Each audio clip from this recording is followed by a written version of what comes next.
Okay, let's dive right into this. Welcome everyone, grab a seat, settle in. As we kick off this explainer today, I really want you to think of this less as your typical run-of-the-mill presentation, and honestly, more like a look in the mirror. We spend, just so much time studying techniques, parsing theories, practicing interventions. But today we are actually going to talk about you. We're going to trace the real emotional evolution of becoming a therapist. So ask yourself honestly right now, why did you really become a therapist? Because let's be real, very few people just accidentally end up sitting in the therapist chair, right? Sure, looking at it from the outside, it might seem like a totally practical career choice. It's a clinical discipline, you get a qualification, maybe you run a business. But scratch beneath that surface, and that pull toward helping others, it is deeply, intensely personal. And I guarantee you, it rarely starts on the first day of grad school. Which brings us to Section 1, the origins of our work. Let's travel back in time for just a second here. Think back to your childhood, or maybe your teenage years. Way before you ever stepped foot into formal clinical training, I bet most of us were already the designated listeners, right? Does this sound familiar to anyone? Oh, you're so easy to talk to. Maybe you were literally the designated therapist at those awkward middle school dances, nodding empathetically while everyone else was just drinking fruit punch. We just had this unusual sensitivity to other people's pain and emotions. And maybe for you, it showed up as this intense curiosity about why people do what they do, or maybe it felt like a super heavy sense of responsibility, or honestly, maybe it was just an absolute inability to ignore distress in others when you saw it. Or how about this one? You just understand people. You were probably the kid that adults and friends just naturally confided in. You were the teenager mediating all the drama in your friend group. You were the person who walked into a room and instantly noticed the tension, long before a single word was even spoken.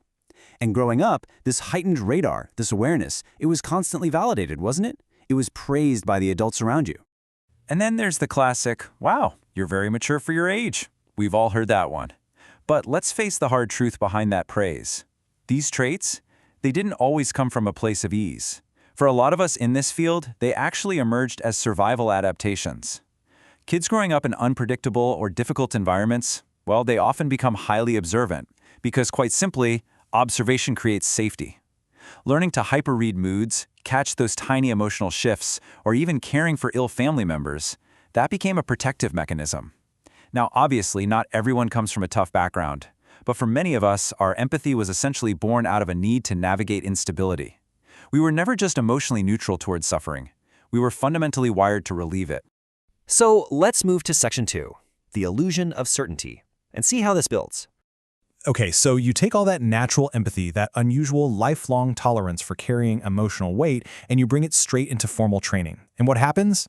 Bam! You hit this shock of the clinic. It is this massive, sudden clash between your genuine, eager excitement to finally get out there and help people and some very heavy, very hidden pressures. And I really want to normalize something for you all right now. That intense anxiety you're feeling, that creeping fear of just getting it wrong, it is practically universal. When you're sitting there all alone right before seeing a client, there's always that terrifying internal voice whispering, what if I literally can't help this person? What if I miss something huge?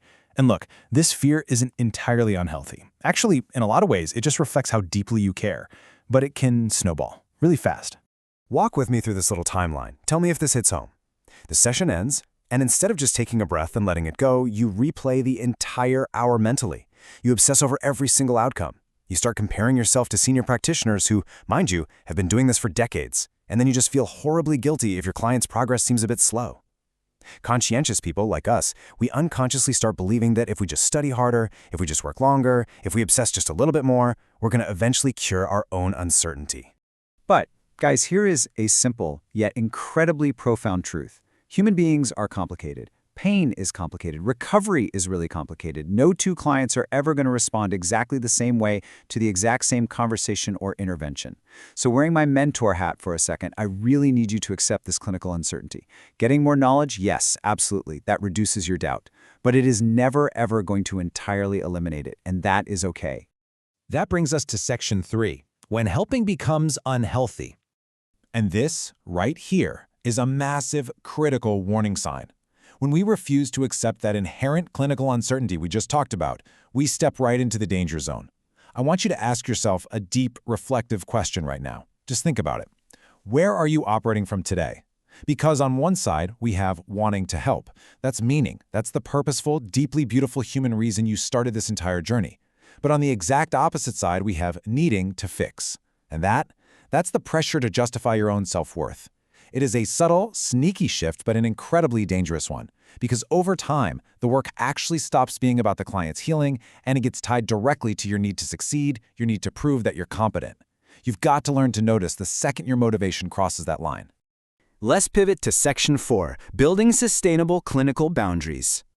We absolutely have to talk about solutions here, because unfortunately, our profession has this dangerous habit of praising overwork. You know, the exhausted therapist who's answering client emails at midnight, they're praised as being so committed. But let me tell you, that is a one-way, fast-track ticket to burnout. And this brilliantly illustrates the critical survival skills you need, skills that are, quite frankly, rarely taught in school, but are absolutely mandatory if you want to make it in this field. You have got to establish emotional boundaries. You must prioritize your own nervous system recovery. You have to find a sustainable pacing for your caseload, and you must actively build up that tolerance for clinical uncertainty. Listen, you cannot learn how to care simply through exhaustion. You have to learn how to care without absorbing every single drop of it personally. Let's slow down for a second and really take this next part in. Relational therapy is basically a regulated nervous system helping another nervous system feel safer. That is the absolute core of what we do. You are bringing calm, you're bringing structure, clarity, and solid presence right into another person's intense distress. But think about it. If your own nervous system is just completely fried from overwork and unmanaged anxiety, there's no way you can offer that safety. Your recovery is not some fun little luxury. It is a fundamental clinical necessity so that you can actually remain compassionate and stay in the room, present with them. Which leads us to Section 5, the human beneath the role. So the crucial point is This final, vital lesson of sustainable care.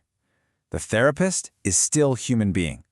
Honestly, it's the single most important lesson you're ever going to learn. You just cannot endlessly give without restoration. You can't just disappear entirely inside the role of therapist. What we do is genuinely profound. I mean, there are very few experiences in this world quite like helping another human being feel just a little bit less afraid inside their own body. But remember, you have a body and you have a mind too. So as you step into your clinics, as you face your clients this week, I want to leave you with one final, provocative question. How are you going to actively protect your own humanity while doing this deeply human work? Really think about that. Thank you so much for joining me for this explainer today, and I'll see you all next time.